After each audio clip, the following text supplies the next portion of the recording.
In the summer of 1986, a father and his 9-year-old daughter drove into the Blue Ridge Mountains for a weekend camping trip and vanished. Days later, their pickup was found abandoned beside a burned-down hunting cabin. No bodies, no signs of a struggle. Just ash, charred stone, and silence. 38 years later, a park ranger repairing a collapsed trail uncovers something sealed beneath the ruins. A root cellar, and inside, a fireproof lockbox that was never meant to be found.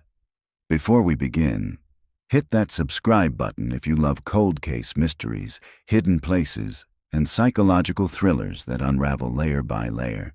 March 9th, 2024. Location: Burke County, North Carolina. The shovel struck something solid. Park Ranger Elise Granger paused, brushing away dirt with gloved hands. She had been clearing debris from a landslide-prone ridge near Burnt Hollow Trailhead, long abandoned, rarely visited. Beneath the packed soil was stone, not natural, not like the boulders that littered the mountain. She crouched, scraping carefully. What emerged was unmistakable. Mortared bricks, weathered, scorched, sealed around a rusted iron ring embedded in what appeared to be a trap door. The collapsed forest floor had hidden it for decades, and now it had split open. Elise reached for her radio, breath caught in her throat. Dispatch. I think I found something under the old cabin site. July 14th, 1986. Location: Blue Ridge Mountains, North Carolina. The pickup truck sat crooked at the edge of the gravel road, one tire half buried in a rut, like it had rolled to a stop and never moved again. Sheriff Alan Boyd climbed out of his cruiser and adjusted his hat against the rising heat. Summer cicadas screamed through the pines. The mountain air was thick with sap and the faint metallic scent of scorched timber. Behind him, Deputy Marie Latimer stood in the dust, squinting at the forest that crowded the road's edge. The truck, a '78 Ford F-150, was empty. No keys, no bags, no signs of struggle, just silence. A cooler sat in the bed, still latched shut. The passenger window was halfway down. A pink windbreaker, child-sized, hung from the back of the seat. Alan rubbed his jaw. "This the Halbrook truck?" he asked. Marie checked the license plate on her notepad. "Yeah, matches what Janice Halbrook gave us. Said her husband took their daughter up here to camp Saturday morning. That was 2 days ago. She said they were supposed to be back last night." Alan looked down the embankment. Through the trees, barely visible in the distance, was the skeletal frame of what had once been a hunting cabin. The roof was gone, blackened beams pointing like ribs toward the sky. Crows circled overhead. "There was a fire," Marie said. "Recently? Looks like a day, maybe less. Forest Service might have more." Alan nodded and started down the slope. The pine needles were slick underfoot, and the heat pressed in tighter the farther they descended. It wasn't until they reached the ruins that he smelled it. Something bitter beneath the charcoal and wet ash. Something human. The cabin was a ruin of stone and timber. The fireplace was still standing, a lone chimney like a grave marker. Burned tin cans littered the hearth. Bits of melted plastic clung to blackened beams. Marie circled around the far side and called out, "Over here." Alan stepped carefully over a collapsed wall and joined her. She stood at the edge of a scorched clearing. Near her boots, the ground was dark, sunken, stained. The remnants of what might have been cloth clung to the soil. A melted zipper. Something small and round, scorched black but unmistakable. A child's shoe. Marie crouched down, careful not to disturb the scene. She used a pen to lift what was left of the fabric. There was something red beneath it. Plastic. "Lunchbox," she said quietly. Alan stared at it. The metal edges were warped.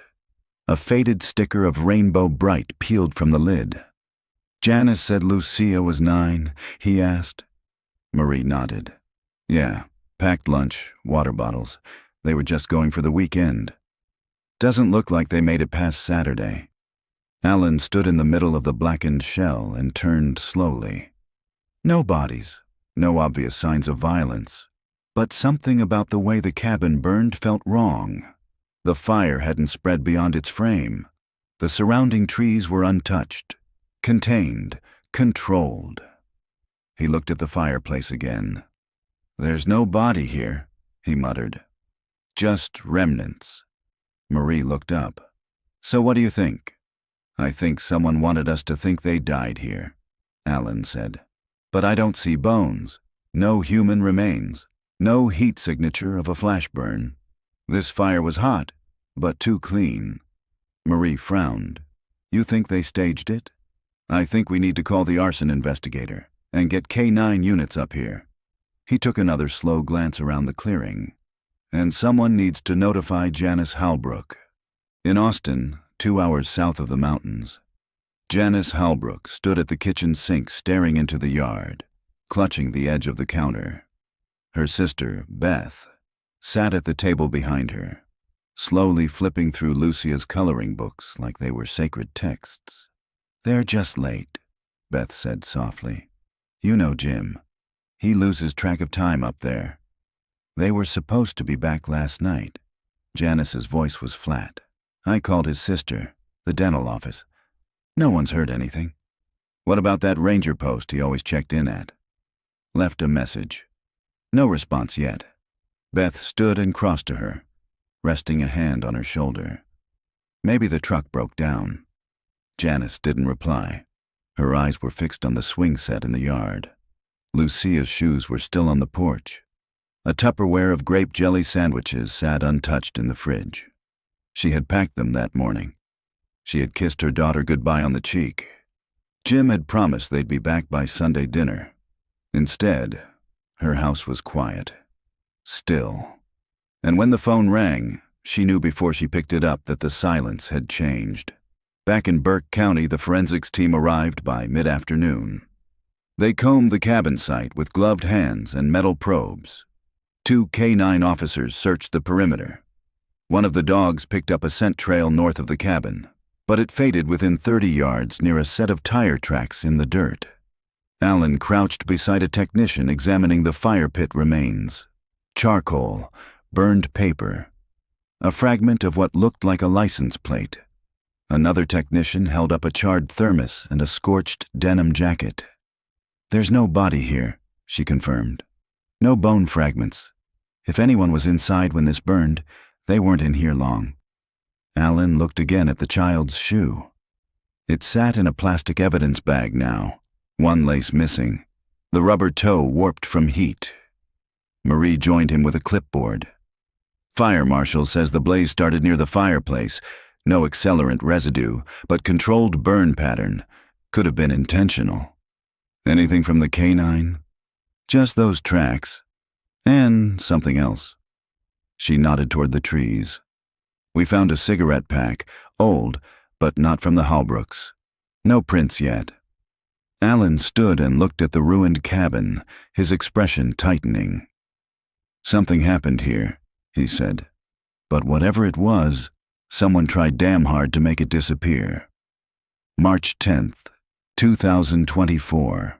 Location: Burnt Hollow Trail, Blue Ridge Mountains, North Carolina. The wind whistled through the trees as Ranger Elise Granger crouched near the ruined hearth, her gloved fingers brushing ash from the edge of the trap door. What she'd uncovered yesterday felt like a secret the mountain never meant to give up.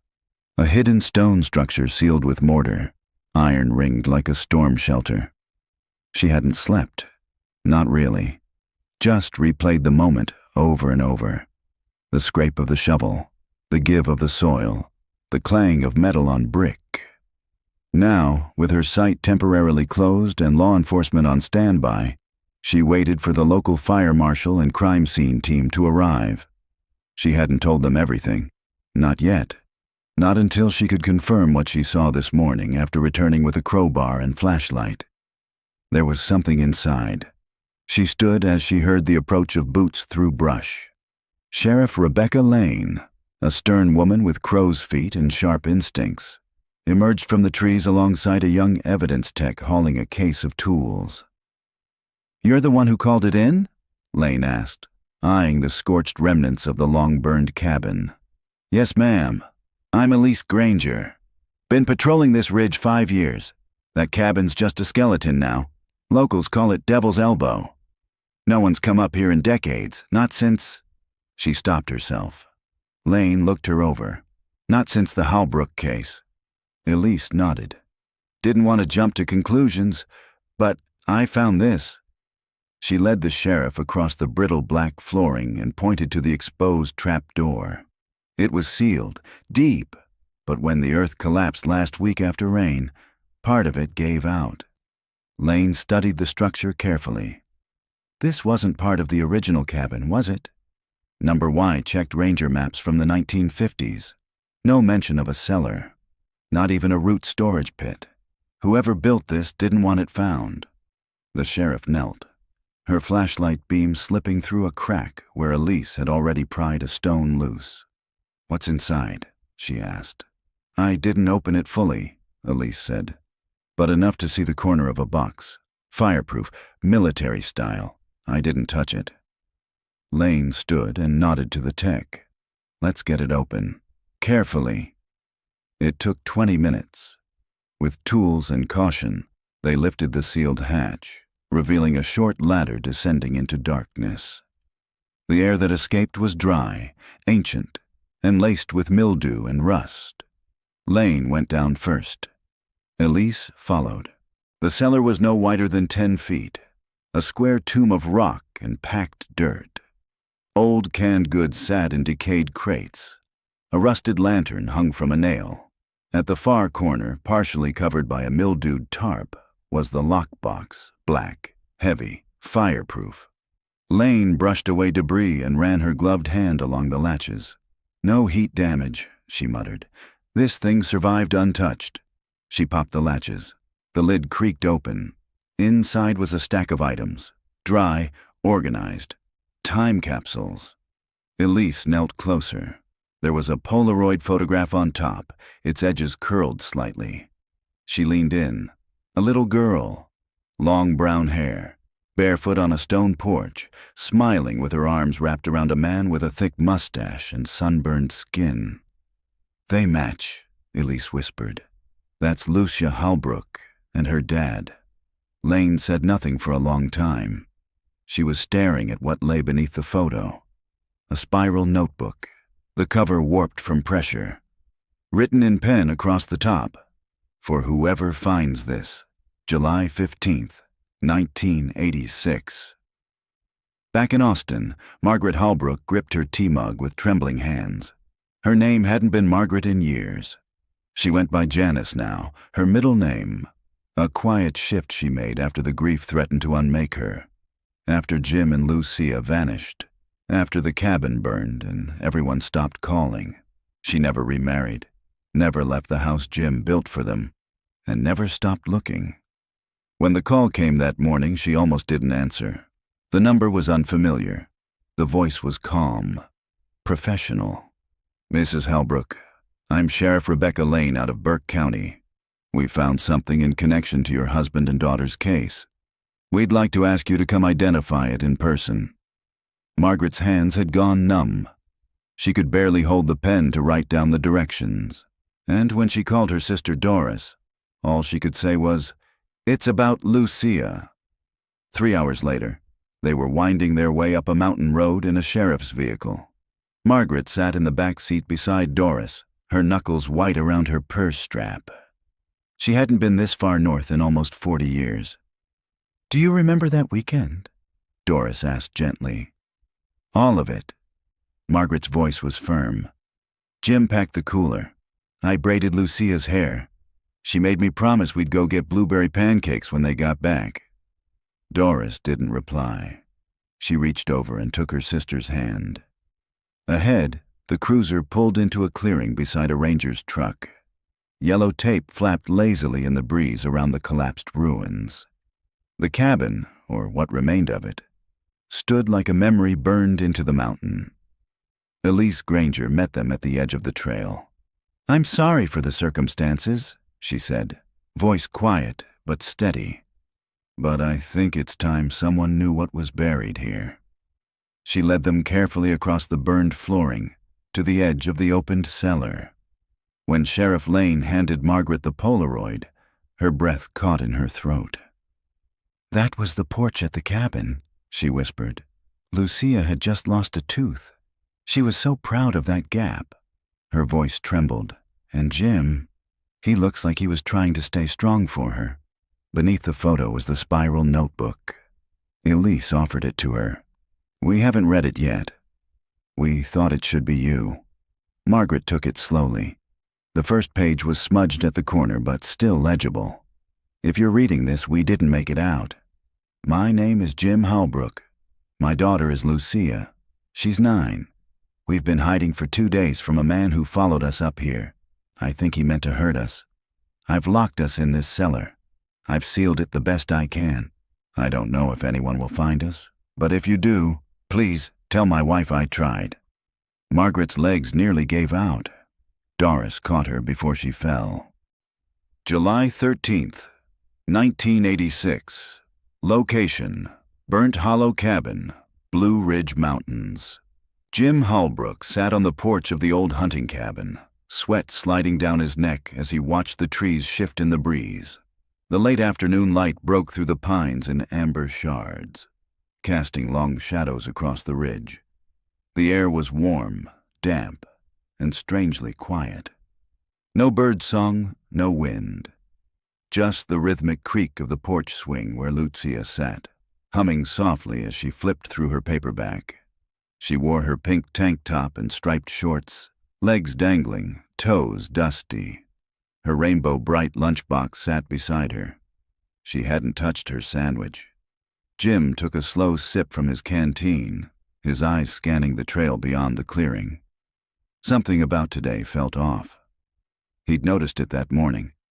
A strange sound in the woods, footsteps where there shouldn't have been any, a flash of movement through the trees. He'd told himself it was nothing, a deer maybe, a squirrel. But now, hours later, his unease hadn't lifted. "You doing okay, Peanut?" he asked. Lucia nodded, eyes still on her book. "It's hot. Want to dip your feet in the creek again?" She shook her head. Too many bugs. He smiled and stood, brushing dust from his jeans. "I'll go gather kindling. We'll get a little fire going, make some hot dogs. Maybe s'mores." Lucia perked up at that.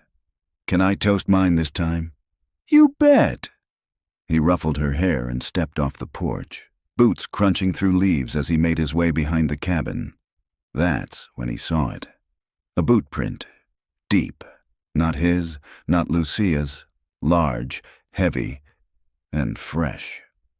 He crouched, tracing the edges of the print with one finger. Then he looked up, heart thudding. On the far tree trunk, faint but there, was a mark, scraped into the bark, 3 vertical lines.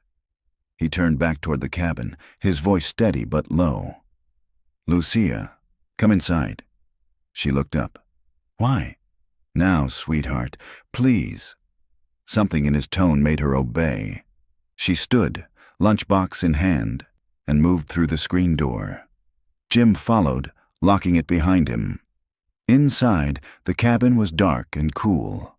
One room, old cot in the corner, a wood stove against the wall.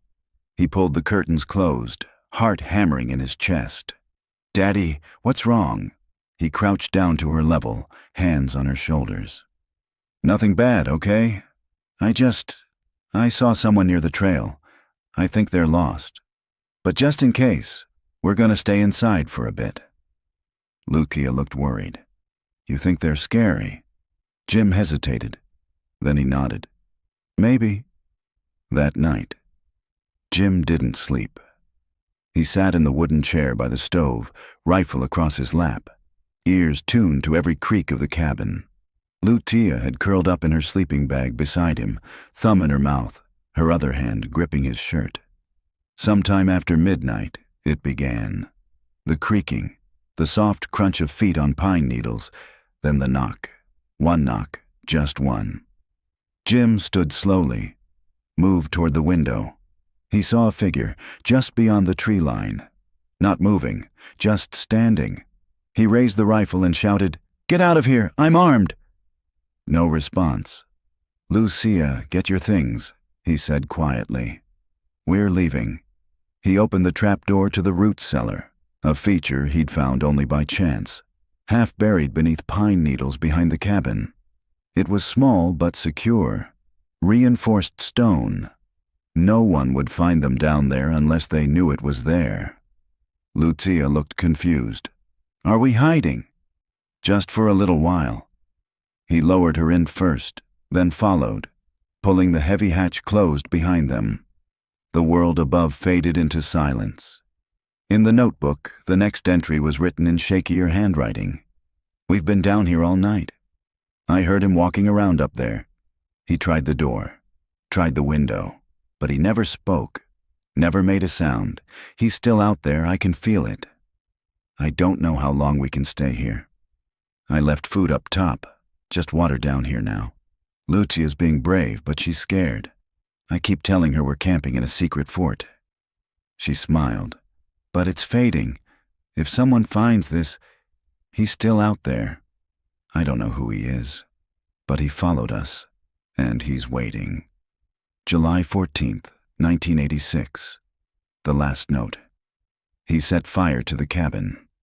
I saw the smoke through the crack in the trap door. We could hear the wood crackling.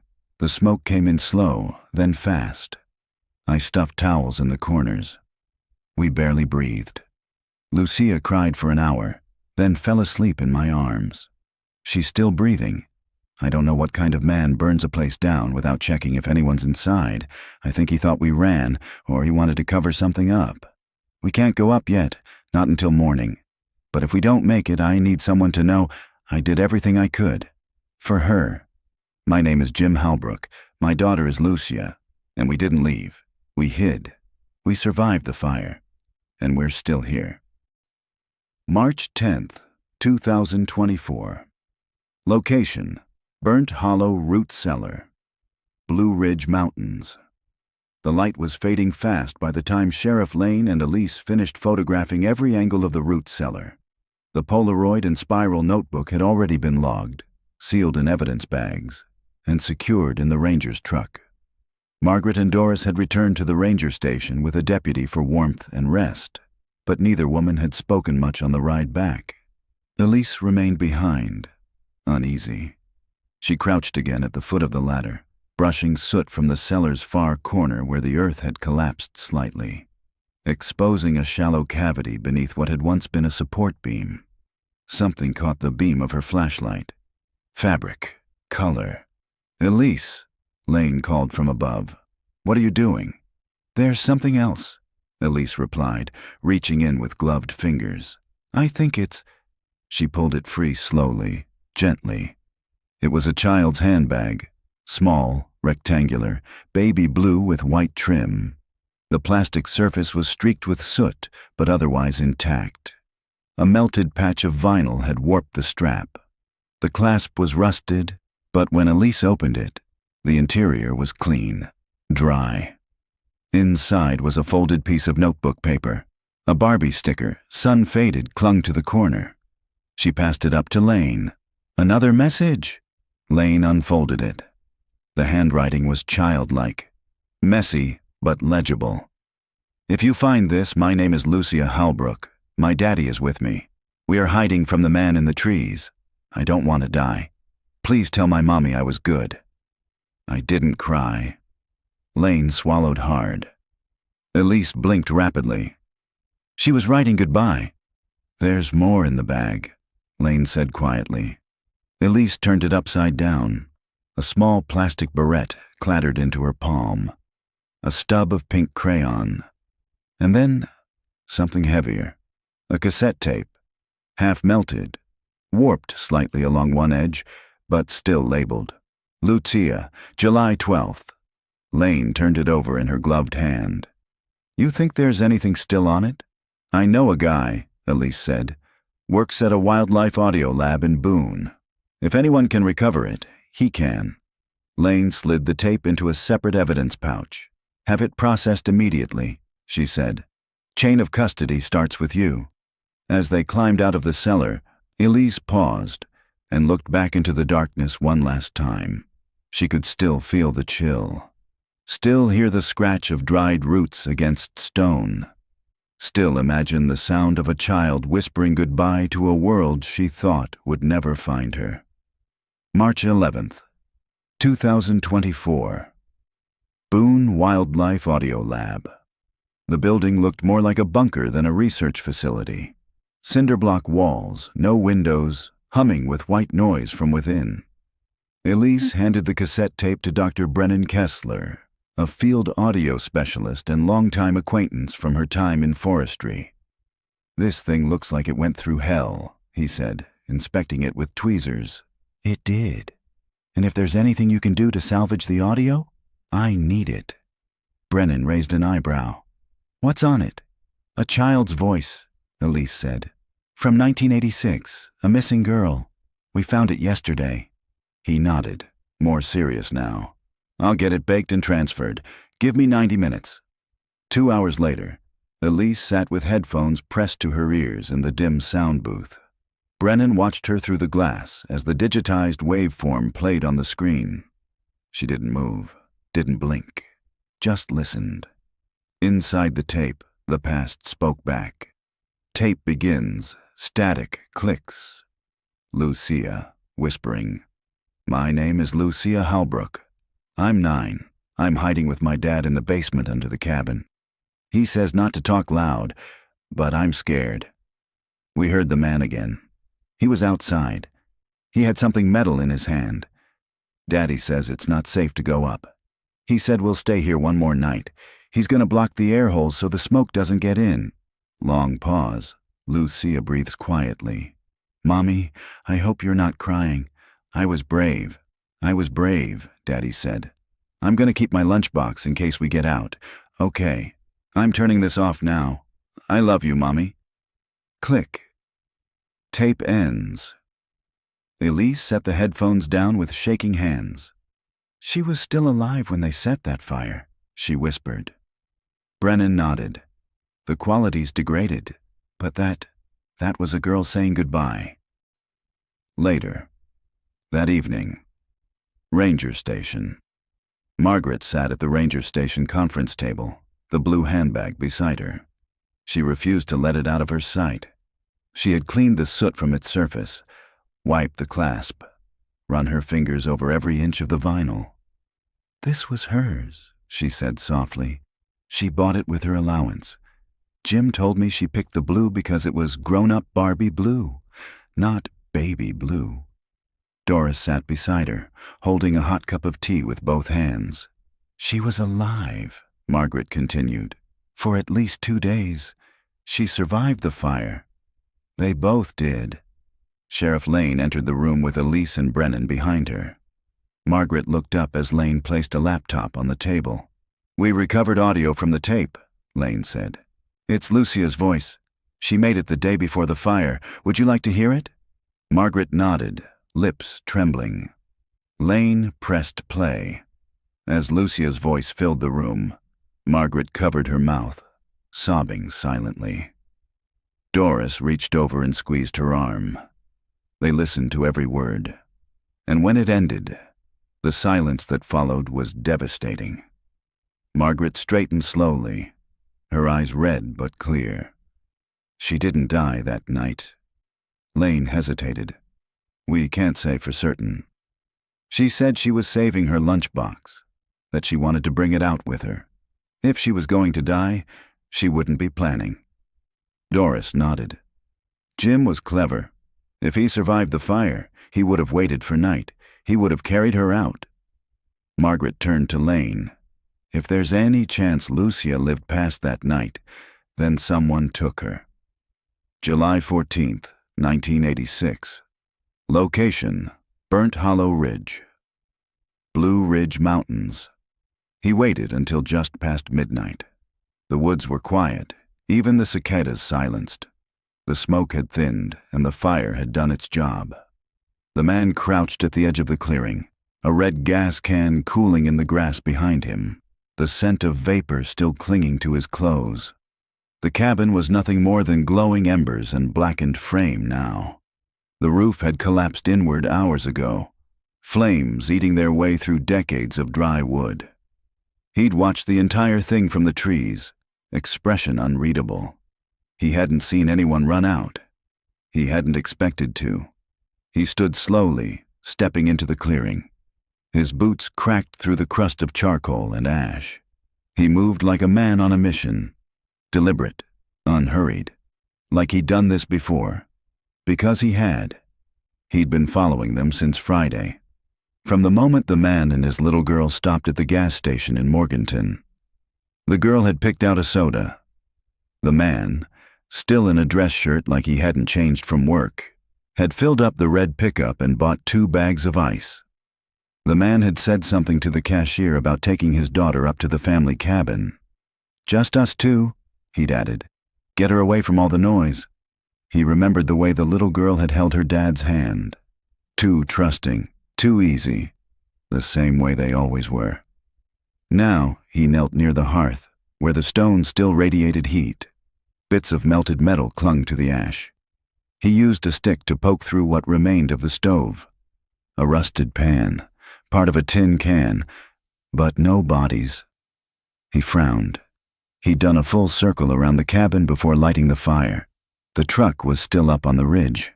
Their gear had been laid out, blankets, food, water, but something about it all felt unfinished.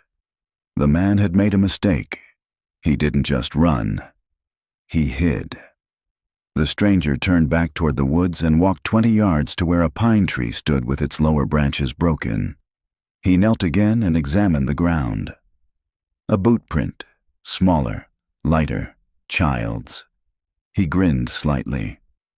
Later that night, Lucia lay in the root cellar, eyes open, body trembling. Her ears rang from the heat. Smoke had seeped in earlier, thick and choking, but her dad had wrapped wet towels around the vents and held her close until her coughing stopped. Now, everything was still again. She could hear her father's breathing, hear his heartbeat beneath her cheek. "Daddy," she whispered, "is it over?" "I think so," Jim murmured. They lay together on the dirt floor, wrapped in the emergency blanket. He hadn't moved in hours, just listened, waited, and that's when he heard it. Footsteps, slow, purposeful, right above them. He held his breath. A pause, then a scraping noise. Wood against stone. Something shifting near the edge of the hatch. A dragging sound, like someone pulling a branch or beam across the floor. He moved his hand gently over Lucia's mouth and pulled her closer. She froze, clutching his shirt. The footsteps circled once, twice, then silence. For almost an hour. Then, they were gone. July 15th, 1986. Dawn. The man returned just before sunrise. He stood at the crest of the trail above the cabin site, watching the smoke curl lazily into the morning air. His hands were blackened with soot, his face streaked with sweat. He pulled something from his pocket, a pink beret, warped slightly from heat. He turned it over once, then tossed it into the ferns beside the trail. Then he walked back to the road where his vehicle waited. Not the truck he'd used before. This one was different. Older. Plates removed.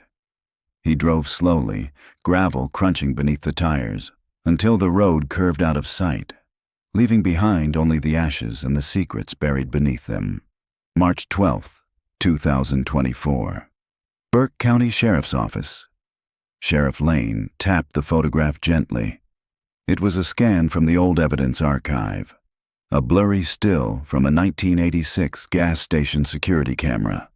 The resolution was poor, but the details matched.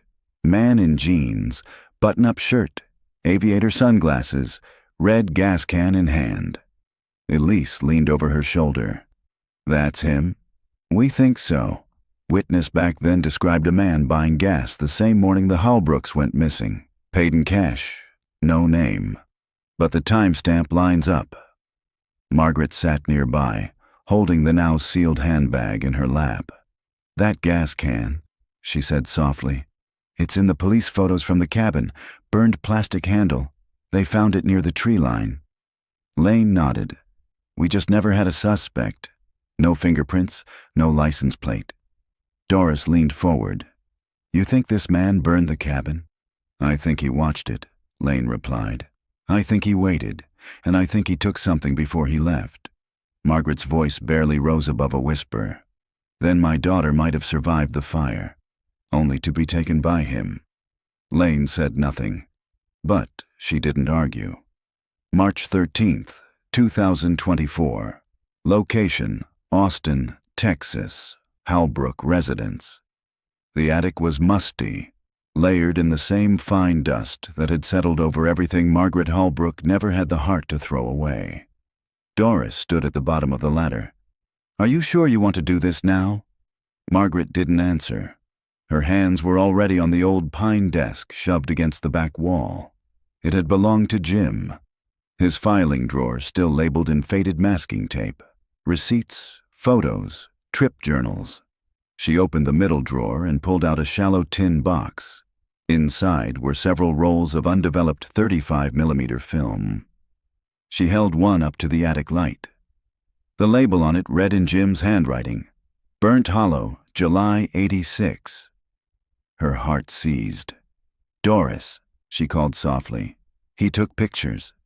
Before they disappeared. 3 hours later, Austin Film and Memory Lab. The technician looked up from his station, brows raised. "You said this is from 1986. Margaret nodded.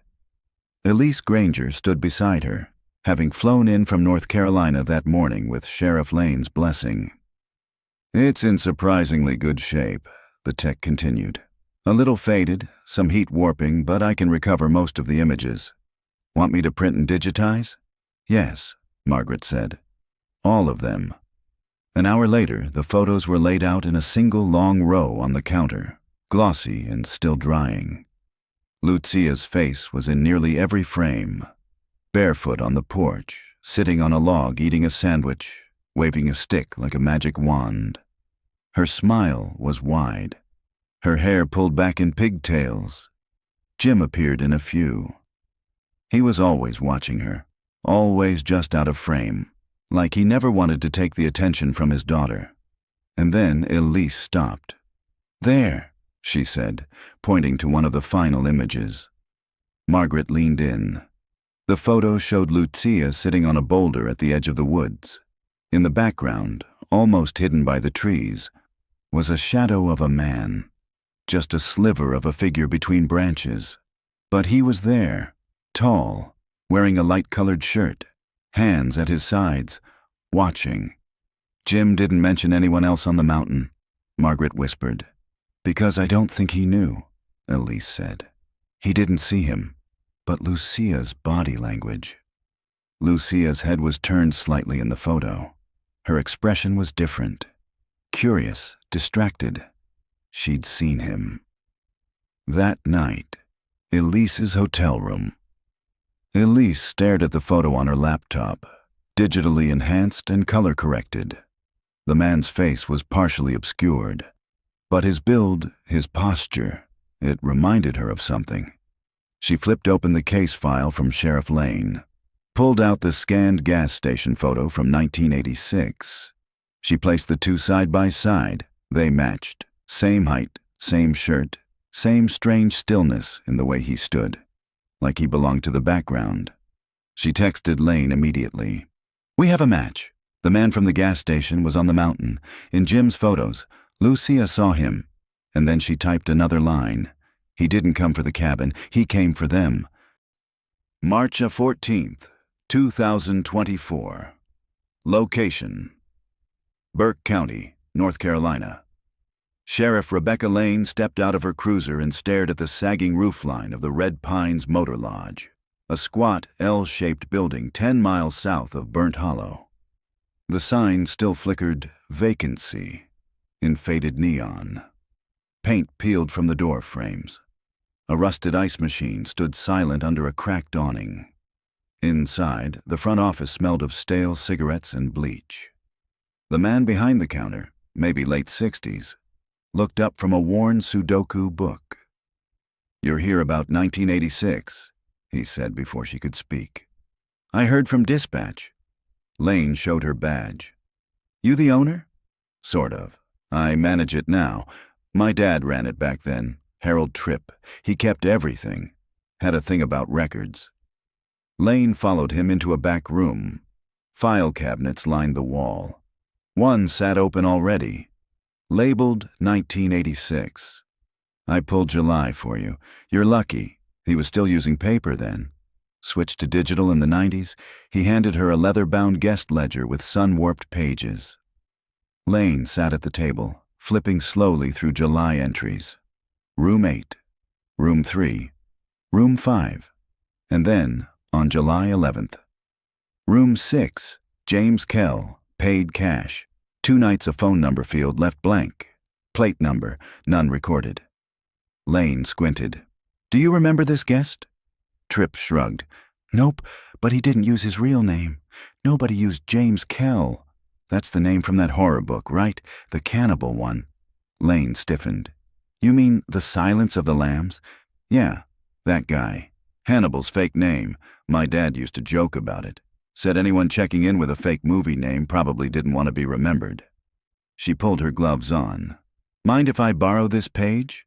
He nodded. "Just leave the rest of the book here."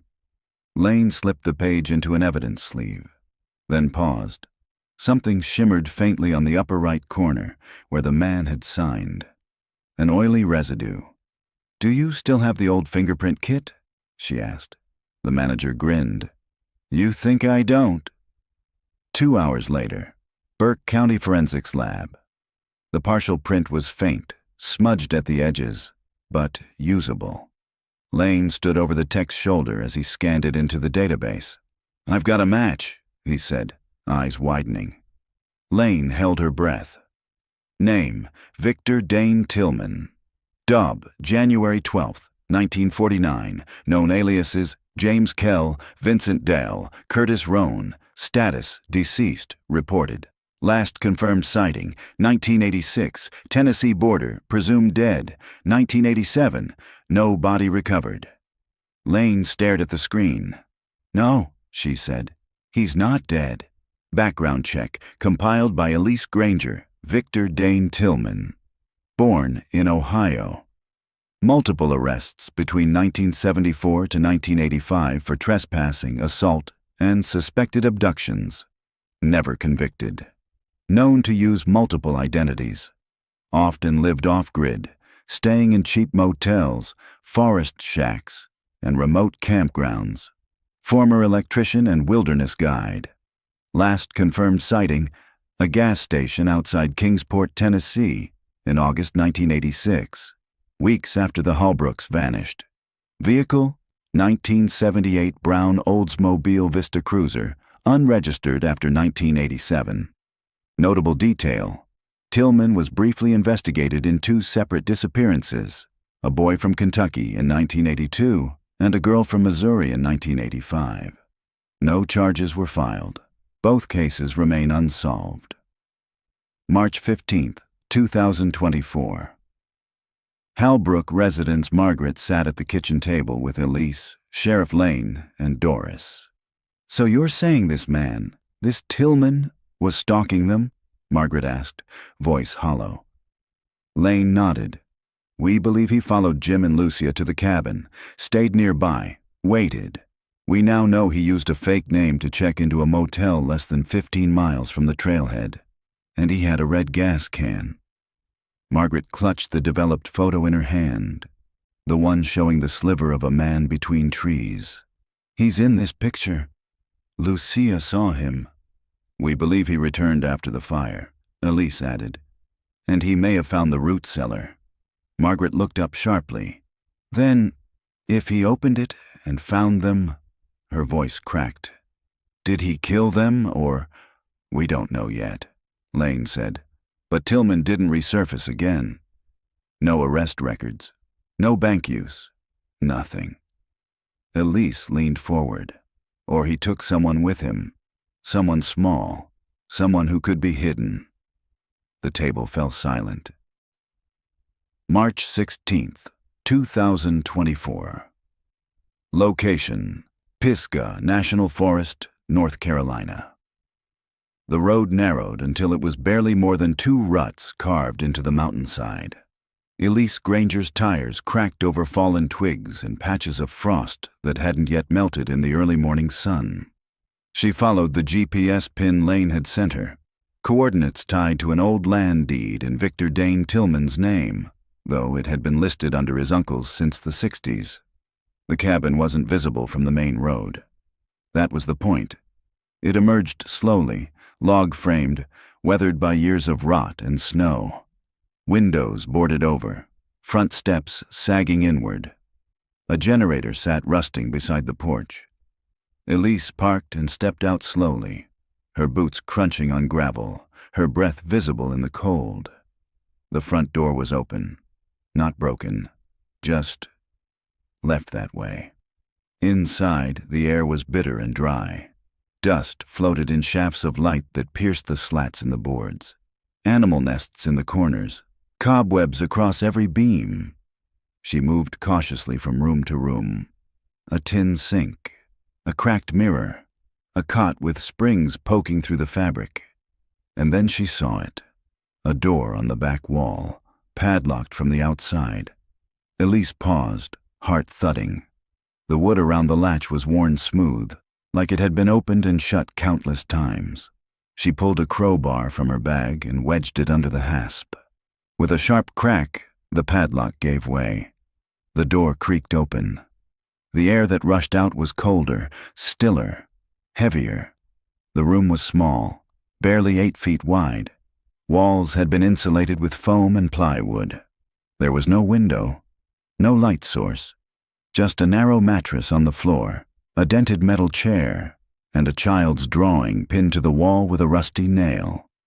Elise stepped inside slowly, flashlight sweeping across the surfaces. More drawings lined the walls, crayon figures, animals, stars. One showed a girl and a man standing near what looked like a cabin. Another showed trees, always trees. On the mattress lay a single, dusty object, a plastic rainbow-bright lunchbox. Elise's breath caught in her throat. She knelt and opened it. Inside was a half-finished friendship bracelet, some broken crayons, and a folded photo of a little girl. Faded, sun-warped. Her name, Lucia, was written in block letters on the back. There was no mistaking her. It was the same face from the July 1986 photographs. Later that day, Burke County Sheriff's Office. Sheriff Lane stared at the contents on the evidence table. "That lunchbox matches the one Margaret described," she said quietly. "And the drawings show a child confined in that room," Elise added. "There's food wrappers in the waste bin dated 1988. She was there at least 2 years after the fire." Lane swallowed hard. "Meaning Jim may have died, but Lucia didn't. She was taken, hidden, and kept alive." "We need DNA confirmation," Elise said. "But I believe this is where Tillman brought her, at least for a time." Lane stared at the child's drawing of 2 stick figures, one big, one small. They were holding hands. The bigger one had no face. "She drew him without eyes," Lane said quietly, like she never wanted to remember. March 17th, 2024. Halbrook Residence. Margaret clutched the drawing in gloved hands, tears streaking down her face. Doris sat beside her, silent. "I told her to be brave," Margaret whispered. And she was. For years, Elise nodded. She survived something unimaginable. We don't know yet how long she was kept there, or if she was moved again. But what we do know is this. Your daughter didn't die in that fire. Margaret looked up, trembling. "Then where is she now?" Lane said nothing. But Elise answered, "We're going to find out." March 18th, 2024. Location: Briar Glen Adult Care Facility, Rutherford County, North Carolina. The nurse's voice was low as she led Elise and Sheriff Lane down the narrow hall. She came in sometime in the fall of '94, the nurse said. No ID, no name. Someone left her at the emergency entrance of Mercy General in Morganton and drove off. Hospital records say she was dehydrated, underweight, and unresponsive. When they realized she wouldn't or couldn't speak, they sent her here under the name Jane Glenn, after the county. Elise clutched a folder to her chest. Inside were 4 photos. Lucia Holbrook, age 9, a scanned version of the crayon drawing found in the cabin, a close-up of the Rainbow Bright lunchbox, and a recent age progression mock-up done by the state forensics artist, what Lucia might look like in her 40s. The nurse stopped outside room 12A. She doesn't speak, but she understands. Trauma, we assume. But she's never lashed out, never tried to leave. She just exists. She knocked once, then opened the door. The room was spare. A twin bed, a small bookshelf, a table covered in half-finished puzzles. The woman sat by the window in a cardigan 2 sizes too big. Her hair was shoulder-length, brown with streaks of gray. She looked younger than her file suggested, mid to late 40s at most. Her posture was curled inward, arms crossed tight across her stomach, as if always bracing for impact. She didn't look up when they entered. Lane glanced at Elise. Elise stepped forward and gently set the folder on the table. I brought some pictures, she said softly. No response. She opened to the first one. Lucia, at age 9, standing in front of the cabin. Rainbow Bright lunchbox in hand, smiling. The woman's body stiffened. Elise continued, voice even. Your name might be Lucia Holbrook. You disappeared in July of 1986. You were with your father in the mountains. Someone took you. Still no sound, but the woman's fingers twitched. Elise placed the second image in front of her. The child's drawing from the hidden room. The crayon figures holding hands. The woman blinked, then reached out slowly and traced the stick figure child with one finger. Her breathing quickened. Elise watched carefully. You drew that, didn't you? The woman's eyes welled, but still she didn't speak. Lane took out the final photo, the mock-up showing what Lucia might look like now. The woman stared at it, then slowly raised a hand to her own face, as if comparing. And finally, she nodded.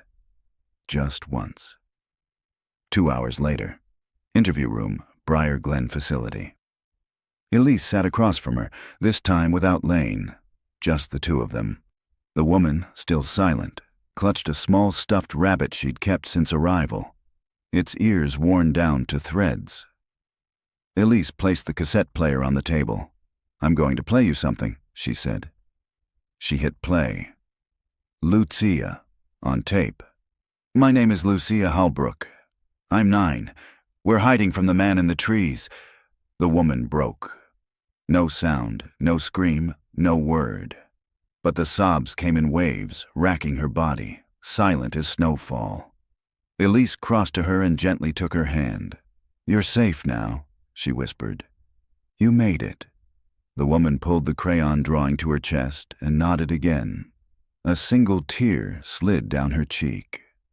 Later that evening, Sheriff Lane's office DNA expedited through the state lab confirmed what everyone already knew. Jane Glenn was, in fact, Lucia Margaret Holbrook, daughter of Jim and Margaret, presumed dead since 1986. She had been alive the entire time, and someone had hidden her for years. What about Tillman? Elise asked. Lane shook her head. If he's alive, he's a ghost. No records, no sightings, but someone dropped Lucia off in '94. We just don't know who. Elise nodded. Then that's where we look next. March 20th, 2024. Location, Ironvale, Tennessee. Wilkes Family Farm. The call came in just after sunrise. An old car, brown, 1978 Oldsmobile Vista Cruiser had been discovered behind a rotting livestock barn on the edge of a foreclosed property outside Iron Vale. The Wilkes family had owned the farm for generations, but after the last matriarch passed, the land was auctioned. A surveyor for the new buyer found the vehicle, buried in briars and animal bones. Sheriff Lane and Elise arrived by noon, the sun cutting through skeletal trees. The car was sunken into soft earth, all 4 tires deflated. The windshield cracked, its once gleaming paint now a patchwork of rust and moss. The plates had been removed, but the VIN was intact. Lane stood over the hood as the forensics techs got to work. "This is it," she said. "Same make and model Victor Tillman drove when he disappeared. No plates, and no record of it ever being impounded." A deputy called out from the passenger side, where the door had rusted shut and crumbled under pressure. "I've got something," he said. Inside the Vista Cruiser, the interior was a time capsule. Faded upholstery, a cracked dashboard, and a glove box packed with folded maps, old receipts, and matchbooks from roadside motels across the southeast. But in the back seat was what caught their breath. A child's wool blanket, blue with white stars, still folded neatly, and beneath it, a blood-stained flannel shirt, adult-sized. Next to it, a camera, old Nikon, still intact. Lane handled it like evidence, gloved and reverent. "Let's get that film processed," she said. "Now." 6 hours later. Boone Crime Lab. The photos came back in sequence. Many were landscape shots, woods, streams, winding dirt roads. One showed the Vista Cruiser itself, parked on a ridge overlooking a valley. Another showed a small girl standing on a porch, unfamiliar to the investigators. But then came the one that made Elise stop breathing. It was taken at night, flash-blown and poorly framed, but unmistakable. Jim Halbrook, alive, eyes swollen, bruised, hands bound in front of him with wire. He sat on a wooden chair in what looked like a shed or basement, his shirt torn, matching the one found in the car. The photo timestamp, faded but legible. August 4th, 1986. Over 2 weeks after the fire. Later that night, Margaret's home, Austin Elise sat across from Margaret and Doris, the photograph in a folder between them. "We believe Jim survived the fire," Elise said gently. "He was taken, like Lucia, but we haven't found any record of him after this." Margaret opened the folder with trembling hands and looked at the image. Her mouth parted, and for a long moment she said nothing. "That's his look," she finally whispered. "He always clenched his jaw like that when he was afraid, but didn't want me to know." Doris reached across the table and placed her hand on her sister's. "They tortured him," Margaret said. "Didn't they?" Elise didn't answer directly. She didn't have to. March 21st, 2024. Lane's office. A forensics report confirmed the blood on the shirt was Jim Halbrook's. "This changes everything," Lane said. "Tillman didn't kill them both in the woods. He kept Jim alive, but for what?" Elise turned to the map found in the glove box. Dozens of hand-drawn marks, trails, cabins, one spot circled in red, deep in the Smokies. "No roads, no towns for miles," she murmured. "What's there?" Lane answered grimly. "Only one way to find out." March 22nd, 2024. Location: deep within the Great Smoky Mountains. They left the trail behind after only 40 minutes. The path to the red circle on the old map was no longer a path. Trees had reclaimed everything, and thorns tore at Elise's sleeves as she followed Sheriff Lane through dense brush and moss-slick rock. The elevation climbed steeply, each switchback narrower, the woods heavier with silence. No birds, no wind, just the sound of boots on damp earth and breath in the cold air. Lane checked the GPS again. "We're close." They broke through a line of saplings and stopped. In the clearing ahead stood a shack, barely upright, its roof caved in on one side. A collapsed chimney of old fieldstone leaned out of the frame like a broken tooth. The door hung open. "Matches the size and location," Lane murmured. This was it. They approached slowly. The smell hit Elise first. Not death, not rot, but iron, deep and metallic. Old blood in the floorboards. Inside the shack, the room was barely 10 by 10. Wooden table in the center, chains on the wall, 2 buckets, a cot frame without a mattress. Elise moved to the far corner where a square of floor planks looked newer, slightly raised. She crouched and pried them up. Beneath, a shallow cavity, about 4 feet deep, lined with stone and tightly packed soil. And in it, bones, a partial skeleton. Male. The skull crushed on one side, teeth still intact. Next to the body was a wristwatch, rusted but intact. Lane removed her glove, brushed the dirt from the cracked face. The inscription on the back was barely legible. JMH, love always, M and L. Elise closed her eyes. "Jim Holbrook," she whispered. "He never made it out," Lane said quietly. "He was buried here." They stood in silence, back at Burke County Forensics. 3 days later, dental records confirmed the remains were Jim's. Cause of death, blunt force trauma. Likely delivered by something heavy, possibly the fire poker recovered from the shack's fireplace. Lane closed the case folder and looked to Elise. "Tillman kept him here, after taking Lucia. He must have moved her again later, maybe when things got too risky. But he killed Jim here." "Why keep him alive for weeks?" Elise asked. "He wasn't after money. He didn't want ransom.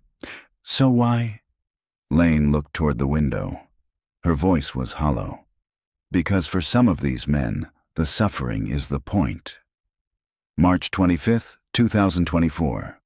Briar Glen Adult Care. Elise sat with Lucia, now officially identified, watching her gently turn over the pages of a photo album. Each one had been assembled by Margaret with the help of Doris. Childhood photos, school pictures, birthdays. Lucia's fingers paused when she reached a page with Jim on it, holding a toddler Lucia on his shoulders at the lake. A tear slid down her cheek. She reached into her cardigan pocket and pulled out something she'd kept hidden until now. A silver chain. At the end of it, a flattened gold ring. Jim's wedding band. She placed it in Elise's hand. Elise nodded, overcome. "You never forgot him," she said. Lucia didn't nod, didn't speak, but her eyes said everything. March 30th, 2024. Location: Burnt Hollow Ridge, North Carolina. The cabin was gone. Only the stone hearth remained, half swallowed by ivy and ash. Margaret stood in the clearing alone for the first time in nearly 4 decades. The trees had grown taller. The path Jim once cleared for firewood was barely a dent in the earth. She walked slowly to the spot where the porch once stood, where she imagined her daughter's footsteps, where Jim had made his last stand. Doris waited by the truck up the ridge, giving her space. In her coat pocket, Margaret clutched Lucia's drawing, creased and faded, the crayon lines worn down by time and trembling fingers. She stood in the silence, then whispered aloud, "I know you tried to protect her." The wind stirred gently, as if answering. Meanwhile, Burke County Archive Room. Elise sat cross-legged on the floor of the records vault, sorting through boxes recovered from the Vista cruiser. Most had already been processed: maps, receipts, empty film canisters. But one envelope had been missed, tucked in the lining of the driver's seat. It was labeled in block letters, "Keep for safe." Inside were 4 Polaroids. 3 were old photos, undated, poorly lit. One showed Lucia at maybe 10, in a flannel nightgown sitting beside a lantern. Another showed a barn. The third showed a man's hands, bound with rope, blurred by motion. But the fourth made her freeze. It was a photo of the cabin, burnt hollow, taken from outside, at a distance but not too far. In the second-story window someone stood, Not Jim, not Lucia, a man. Later that night, Elise and Lane's case. Review. That's not Tillman, Lane said. He's too young. Look at the posture, the build. Elise nodded. And the date on the back, July 10th, 1986. That's before the fire. They enhanced the image. The figure wore dark clothes. Lean, long arms. No hat, no beard. Clean cut. Watching. He's standing inside the cabin like he belongs there, Elise said. Lane opened the master case file and pulled out a document they'd nearly forgotten. An old report from a gas station employee in nearby Avery County. A man was seen traveling with Tillman, just once. July 8th. The clerk said he looked like a hitchhiker, younger, maybe early 20s. Claimed to be Tillman's nephew, paid in coins, bought rope and batteries. The report was dismissed in 1986. No second suspect was ever pursued, until now. March 31st, 2024, Margaret's house. Austin. Lucia was asleep when Elise and Lane arrived. Margaret sat at the table, fingers trembling as she looked at the new photo. The cabin, the man in the window. This isn't the man she remembers, she whispered. Doris leaned forward. But she remembers two voices. She said it once, years ago, in her sleep. I thought it was just a nightmare. Elise placed a hand on the photo. She wasn't just taken by one man. Margaret looked up. So what happens now? Lane closed the file. We reopen everything. There's still someone out there. Maybe older now. Maybe living under a new name. But he knows what happened to Jim. He knows where Lucia was kept. Margaret nodded slowly. She survived once, she said. We'll help her do it again. April 12th, 2024. Location unknown. A man sits at a workbench in a small, dark room. The only light comes from a television playing a rerun of Highway Patrol. A dusty clock ticks on the wall. He's sorting through old newspapers, clipping headlines. Woman found alive. 38 years after cabin disappearance, Jim Halbrook. Remains identified. Statewide search for second suspect continues. He cuts out one headline and pins it beside dozens of others. His eyes linger on the photo. Then he smiles, just slightly, and returns to his work.